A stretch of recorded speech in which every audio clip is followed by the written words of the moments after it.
Allahu Akbar, Allahu Akbar, Allahu Akbar, walillahil hamd. Assalamualaikum warahmatullahi wabarakatuh. Waalaikumsalam warahmatullahi wabarakatuh. Alhamdulillahi rabbil alamin. Wa bihi nasta'inu ala umuri dunya waddin.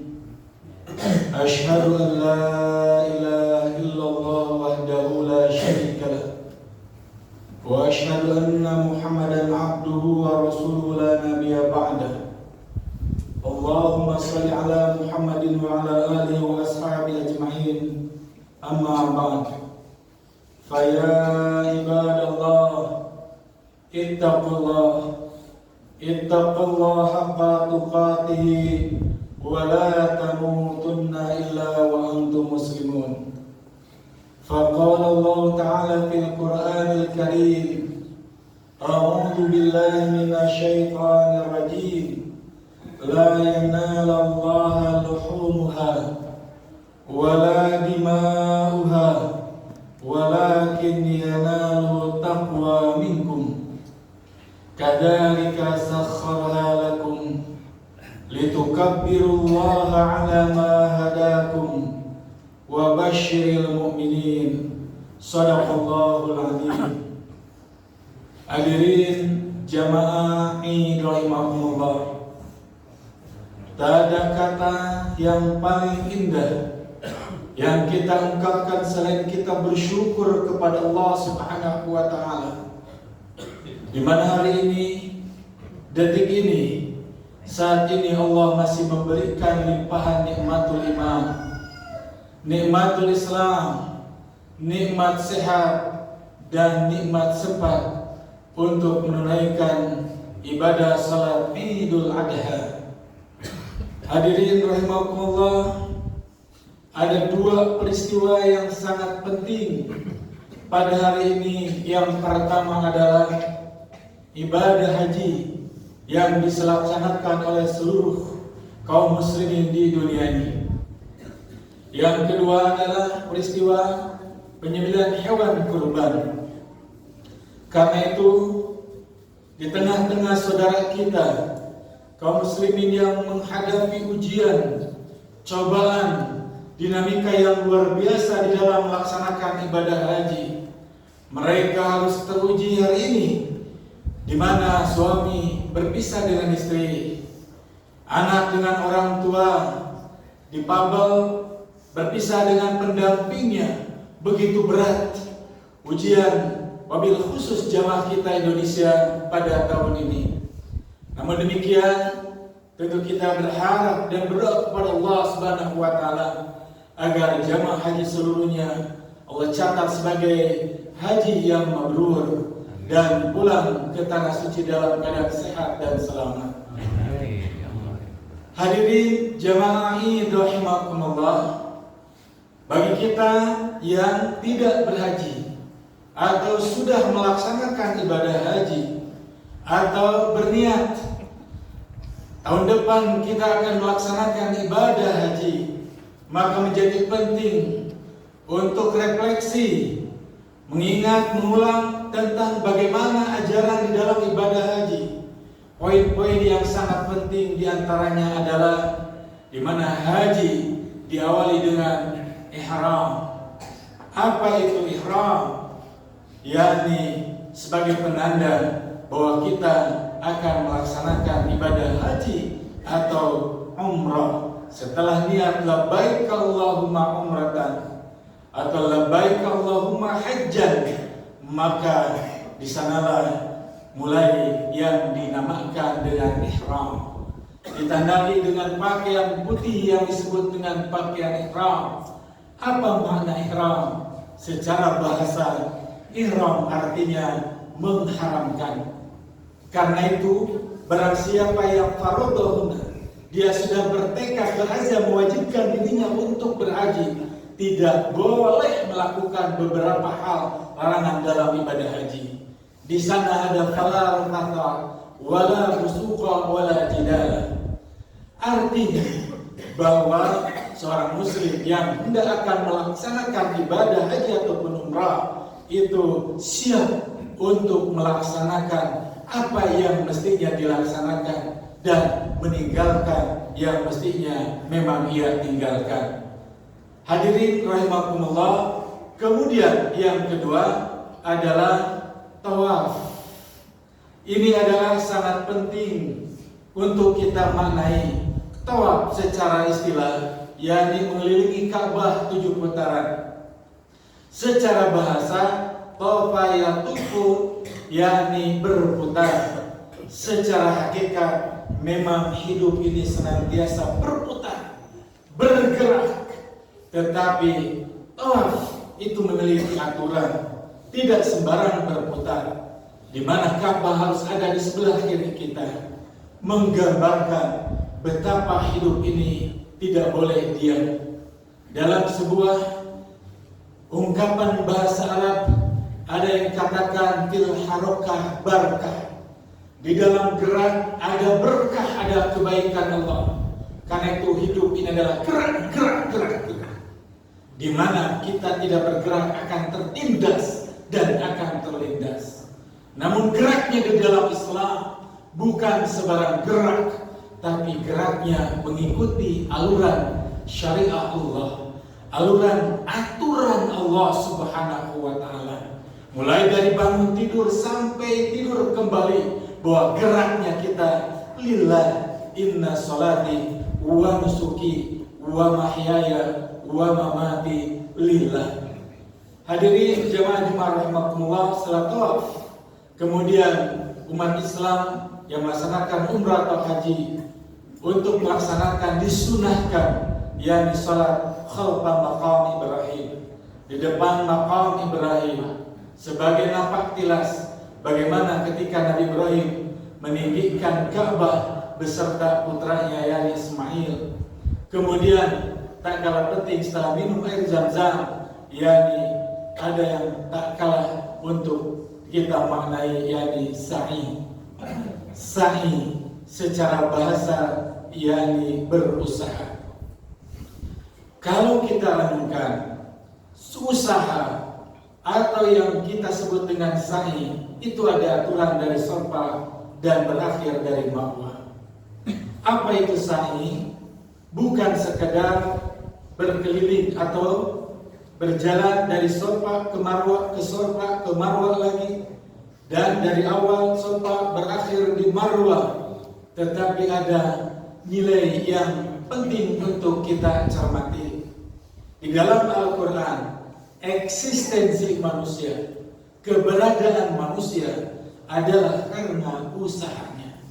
Wa allaisa lil insani illa ma sa'a. Manusia itu tidak lain kecuali apa yang dia usahakan. Namun kali ini juga lagi-lagi Al-Quran mengakui bahwa inna sa'yakum lasyatta. Usahamu itu adalah beragam. Allah mengapresiasi, Allah mengakui keragaman usaha kita. Apapun usaha yang kita lakukan, Allah memang akui adanya. Dan Allah bebaskan agar kita berusaha apapun kita usaha. Cuma di dalam usaha yang kita lakukan, inna sa'yakum lasyatta, nanti ujungnya adalah ada kelompok yang wa nuyassiruhu lil yusra, yakni yang dimudahkan oleh Allah ke jalan surganya Allah. Yang kedua adalah jalan orang yang dimudahkan ke jalan kesulitan, yakni jalan yang menuju nerakanya Allah Subhanahu wa taala. Ini menunjukkan bahwa sa'i atau usaha yang kita lakukan bukan sekedar usaha, tetapi dimulai dari Safa. Apa itu Safa? yakni kejernihan, kebeningan hati kita. Karena itu, maka usaha apapun yang kita lakukan, entah jadi pendidikan kita, entah menjadi tenaga kesehatan, entah keamanan, entah ibu rumah tangga, entah apapun yang kita lakukan, hendaknya ini merupakan jalan menuju yakni yang Allah mudahkan jalannya, yakni ke surganya Allah Subhanahu wa taala. Dan apapun yang kita usahakan untuk kita terhindar dari yang namanya neraka Allah. Karena itu barang siapa yang usahanya dia menghadirkan Allah Subhanahu wa taala, niatnya lillah karena Allah, termasuk ibadah kurban, maka dia akan berakhir di marwah, yakni menjadi kepuasan batin, sesuatu idealitas yang memang kita harapkan, yang kita raih. Inilah ajaran sa'i, dan kemudian setelah itu tahalul, selesai sudah bagi orang yang umrah. Ada yang membedakan ibadah haji dan umrah, yakni yang disebut dengan wukuf di Arafah. Apa itu wukuf? Dari kata waqafa, berdiam diri. Berdiam bukan sekedar berdiam, tapi diamnya untuk bermuhasabah. Karena itu menjadi indah, luar biasa. Kenapa wukuf itu mesti di Arafah? Apa itu Arafah? Secara bahasa Arafah itu mengenal. Sehingga mengenal siapa? Mengenal diri kita, mengenal Tuhan kita. Sehingga ada ungkapan man arafa nafsahu faqad arafa rabbah. Siapa yang kenal dirinya maka dia akan kenal Tuhannya. Diamnya untuk bermuhasabah tentang masa silam yang telah dia lakukan.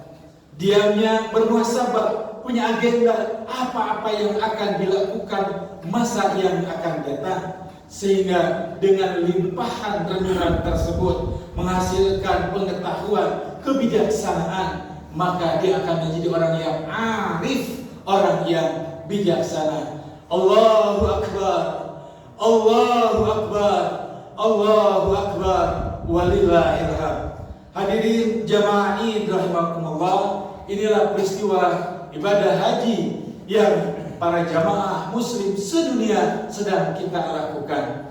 Yang kedua adalah yakni peristiwa ibadah kurban. Khatib membacakan tadi dalam pendahuluan mengutip surat Al-Hajj ayat 37, di mana ada satu ayat yang sangat penting. Ada satu momen yang sangat penting di dalam melaksanakan kita ibadah kurban. Apa itu? Allah mengingatkan, la yanalallaha luhumha wala dima'uha walakin yanaluhu at-taqwa minkum. Kadzalika sakhkhara lakum litukabbirullaha ala ma hadakum wa basyiril muhsinin. Yang sampai kepada Allah ketika kita menyembelih kambing, sapi, unta, itu bukanlah luhumha, dagingnya yang sampai kepada Allah. Wala dimauha, bukan juga darahnya yang sampai kepada Allah. Walakin yanaluhu, yang akan sampai kepada Allah adalah at-taqwa minkum, yakni ketakwaan di antara kalian. Karena Khatib menggarisbawahi betapa pentingnya takwa di dalam seluruh rangkaian ibadah kita. Sampai-sampai Allah berfirman, ya ayuhan nas, u'budu rabbakum alladzi khalaqakum min khalaqakum alladziina min qablikum la'allakum tattaqun. Wahai manusia, u'budu rabbakum, beribadahlah kalian kepada siapa? Kepada Tuhan alladzi khalaqakum, yang telah menciptakan kalian, walladzina min qablikum, dan telah menciptakan orang-orang sebelum kalian. Agar apa kita beribadah? La'allakum tattaqun, agar kalian bertakwa kepada Allah. Wabil khusus ibadah kurban ini, takwa dibawa-bawa, takwa diselipkan, takwa ditegaskan di dalam ibadah kurban. Karena apabila nilai-nilai ibadah kurban kita tanpa ada rasa takwa, tidak akan diterima ibadah yang kita lakukan ini. Karena itu, mengapa takwa itu penting di dalam kehidupan sehari-hari? Pertama, bahwa litakwa ahamiyatul kubra, takwa di dalam ajaran Islam memiliki peranan penting yang luar biasa. Di antaranya adalah kalau kita buka runutan di dalam Al-Quran, maka di sana para nabi menyuarakan hal yang sama. Wa idh qala lahum akhuhum Nuhun ala tattaqun. Bagaimana Nabi Nuh berkata kepada saudara-saudara mereka, baik yang seiman maupun bukan yang seiman, yakni saudara sebangsa, saudara setanah air, maka yang mereka ucapkan adalah ala tattaqun. Mengapa kalian tidak bertakwa kepada Allah? Pun begitu diungkapkan oleh Nabi Hud, oleh Nabi Salih, oleh Nabi Lut, oleh Nabi Syuaib, oleh Nabi Ilyas. Di dalam Al-Quran dibandingkan ungkapan yang mereka lakukan, ala tattaqun. Mengapa kalian tidak bertakwa? Inni lakum rasulun amin. Aku ini adalah rasul utusan Allah yang membawa amanah. Fattaqullaha wa ati'un. Bertakwalah kalian kepada Allah, taati aku. Yang kedua, bahwa bittaqwa taqwal ukhuwah. Dengan takwa itu menjadi penting, karena dengan takwa ukhuwah, persaudaraan itu akan semakin kokoh dan kuat. Ada satu ayat yang sungguh membuat hati khatib itu betul-betul merasa luar biasa takjub dengan ayat ini. Apa itu? Kata Allah, ya ayyuhalladzina amanu, wahai orang yang beriman, ittaqullah, bertakwalah kepada Allah, haqqa tuqatih, bukan sembarang takwa, tapi sebenar-benarnya takwa. Wala tamutunna illa wa antum muslimun, bukan sesaat takwanya, bukan sebulan 2 bulan, tapi janganlah kalian mati kecuali membawa takwa, sehingga pasrah tunduk kita berislam kepada Allah Subhanahu wa taala. Wa'tasimu bihablillahi jami'an, berpegang teguhlah kalian kepada tali Allah seluruhnya. Wala tafarraqu, jangan kalian berpecah belah. Wadhkuru ni'matallah, ingatlah terhadap nikmat yang Allah berikan alaikum kepada kalian. Wabil khusus idh kuntum a'lan, ketika itu kalian dalam keadaan bermusuhan. Fa'alafa baina qulubikum, kemudian Allah melunakkan hati kalian. Asbahtum bi ni'mati ikhwana, sehingga hati kalian menjadi lunak dan bersaudara karena nikmat yang Allah berikan. Hadirin jamaah rahimakumullah, apa hebatnya ayat ini? Bagaimana dahsyatnya ayat ini? Ayat ini menegaskan betapa dahsyatnya nilai ketakwaan. Sekalipun dulu orang bermusuhan, bagaimana Umar bin Khattab yang hendak akan membunuh Nabi, bagaimana Khalid bin Walid pernah menyerang Nabi di dalam perang Uhud, tetapi dengan ketakwaan mereka tunduk patuh kepada aturan Allah. Mereka lunak dan mereka bersaudara, bukan persaudaraan biasa. Umar dikenal sebagai orang yang sangat gigih di dalam membela Islam. Pun begitu Khalid bin Walid ingin mati dalam peperangan, sekalipun matinya bukan di dalam perang membela Islam, tetapi di dalam ranjang. Ini menunjukkan betapa gigihnya mereka bersaudara di dalam keislaman. Dan kalau kita renungkan, kita berkaca kepada kekinian saat ini, bagaimana kaum muslimin, betapa mudah untuk bercerai-berai, mudah untuk terporak-porandakan, padahal kita sama-sama muslim, bahkan kita sama-sama bersaudara. Sungguh aneh kalau karena hal-hal kecil, karena hal-hal yang remeh, kemudian kita mudah memudar persaudaraan kita. Karena itu di dalam ayat yang lain juga Allah menegaskan, al-akhila'u yawma idin ba'duhum li ba'din aduun illal muttaqin. Sesungguhnya persaudaraan, perkumpulan, organisasi, komunitas, bahkan yang hubungan suami istri, itu semuanya itu tidak langgeng, itu akan berakhir pada permusuhan.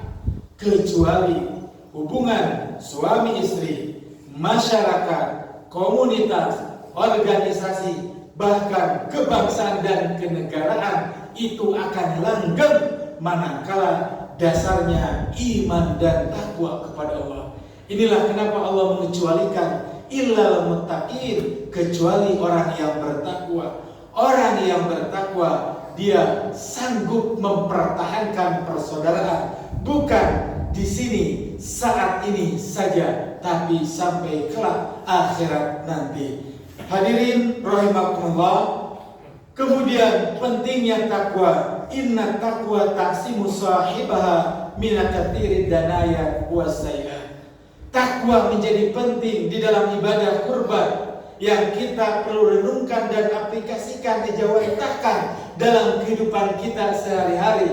Karena orang yang bertakwa dia akan terhindar dari kerendahan dan keburukan. Dia akan terhindar dari jatuh tersungkurnya kepada kehinaan. Sebagaimana janji Allah, innal ladzina taqaw idza massahum ta'ifun minasyaitan tadzakkaru fa idza hum mubsirun. Orang-orang yang beriman, orang-orang yang bertakwa apabila digoda, dibujuk, dirayu oleh kelompok syaitan, maka ada dua hal yang aktif pada dirinya, yaitu adalah mereka tazakkaru, ingat kepada Allah.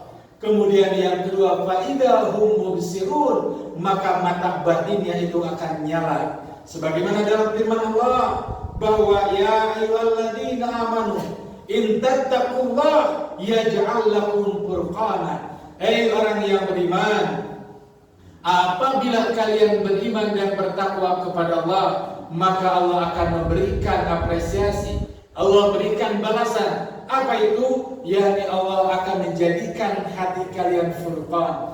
Ada pembeda, ada hal yang bisa memudahkan untuk memilah dua hal yang jelas-jelas berbeda. Orang yang bertakwa dia akan mudah untuk menilai mana baik, mana buruk, mana manfaat, mana mudarat, mana maslahat, mana mafsadat, mana hak, mana batil, mana zulmun, mana nur, mana halal, mana haram. Itu begitu mudahnya bagi orang yang bertakwa. Karena itu orang yang beriman dan bertakwa, Nabi katakan la yazni zani wa huwa mu'minun. Tidak akan berzina sekalipun profesinya seorang pezina. Ketika di dalam hatinya dia mau berzina, imannya muncul, tidak jadi zinanya. Wala yasriqu sariqu wa huwa mu'minun. Tidak akan mencuri. Kalau bahasa sekarang lebih desatnya, tidak akan korupsi. Apabila ketika hendak akan mencuri, ketika dia akan korupsi, kemudian ada iman di dalam hatinya, tidak akan jadi. Wala yasrabul khamra wa huwa mu'minun. Dan tidak akan minum khamr sekalipun menikmatinya, tetapi di dalam hatinya ada iman, tidak jadi minumnya. Hadirin jamaah rahimakumullah, betapa dahsyatnya takwa. Karena itu khatib mengajak, mengingatkan kembali betapa pentingnya nilai takwa di dalam ibadah kurban ini. Allahu Akbar, Allahu Akbar, Allahu Akbar, walillahil hamd. Hadirin jamaah rahimakumullah, karena itu marilah di tengah akhir khutbah ini khatib mengajak untuk bermunajat kepada Allah Subhanahu wa taala, terutama bagi saudara-saudara kita yang sedang melaksanakan ibadah haji. Semoga Allah catat hajinya sebagai haji mabrur. Amin ya rabbal alamin. Allahumma rabbana taqabbal minna innaka antas samiul alim wa tub alaina innaka antat tawwabur rahim. Allahumma ighfir lil muslimina wal muslimat wal mu'minina wal mu'minat al ahya'i minal amwat innaka qaribun mujibud da'wat. Rabbana ighfir lana dzunubana wa liwalidina warhamhuma kama rabbayana shighara. Rabbana la tuzigh qulubana ba'da idh hadaitana wa hab lana min ladunka rahmah innaka antal wahhab. Rabbana hab lana min azwajina wa dhurriyyatina qurrata a'yun waj'alna lil muttaqina imama. Rabbana atina fid dunya hasanah wa fil akhirati hasanah wa qina adzabannar. Subhana rabbika rabbil izzati amma yasifun wa salamun alal mursalin walhamdulillahi rabbil alamin. Assalamualaikum warahmatullahi wabarakatuh.